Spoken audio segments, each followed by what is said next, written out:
Good afternoon. Ito ang aming pananghalian dito sa aking employer. Risotto kung punggi. Ayan. Kaya yan medyo mabrang ganang pinakapunggi. Ang sarap. Yun ang aking brodo na panlagay.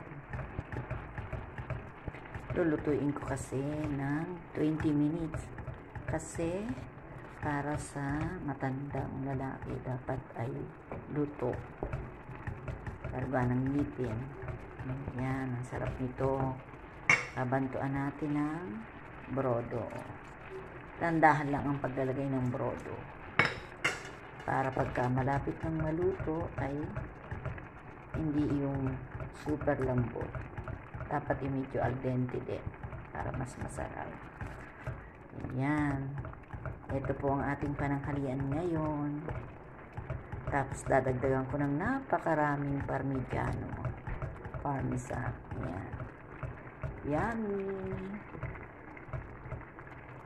Kain na po tayo. Bye-bye.